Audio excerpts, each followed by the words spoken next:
Sayın Divan değerli hazırım, hepinizi sahibiyle sevgiyle selamlıyorum. Murat Çamlı ismim, Ankara Derneği üyesiyim. Öncelikle bu hatiplerin de konuşmalarında bu kelimeleri kullanırken aslında bunu kastettiğini düşünmüyorum.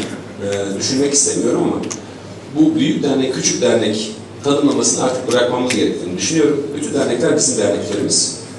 Bütün dernekler Çerkeslerin dernekleri. Bir kısmı büyük, bir kısmı küçük değil. Hepsi büyük. Hepsi önemli işler başarıyor.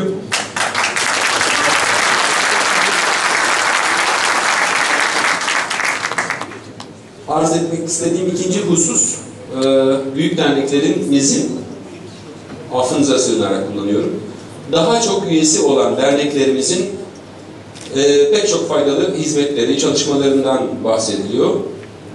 Her kim yapıyorsa Allah razı olsun, eline sağlık. Ama daha az üyesi olan derneklerimizin çalışmalarını görmezden gelmememiz lazım.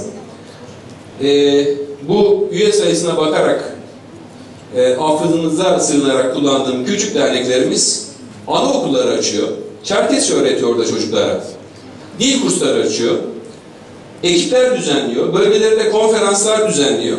Bizim üye sayısına bakarak küçük dediğimiz derneklerin olduğu yerlerde, üniversitelerde bölümler açılıyor. Milli Eğitim Bakanlığı'nın müfredatına sokacağız diye yıllarca uğraşıyoruz.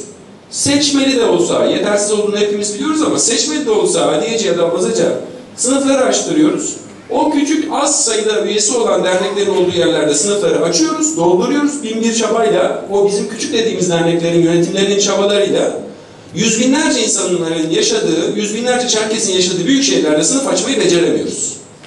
Şimdi biz dernekleri üye sayılarına bakarak değerlendiremeyiz, büyük küçük diye tanımlayamayız. O bizim küçük dernekler dediğimiz dernekler çok önemli çalışmalar yapıyorlar, çok önemli faaliyetler yapıyorlar ve tabanı ayakta tutuyorlar.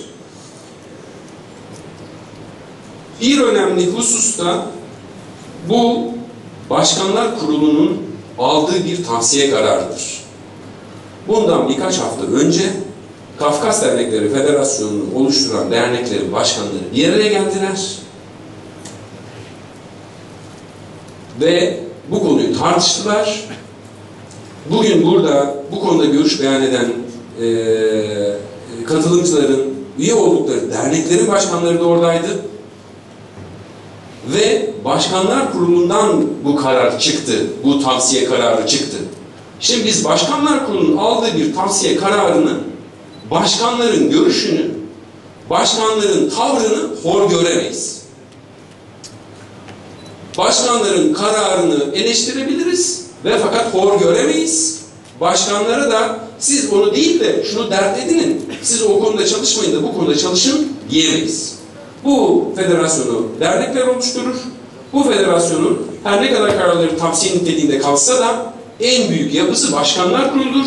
Başkanlar Kurulu'nun aldığı bir tavsiye kararını yönetim kurulu da genel kurulu da dikkate almak zorundadır. Saygılarımla teşekkür ederim.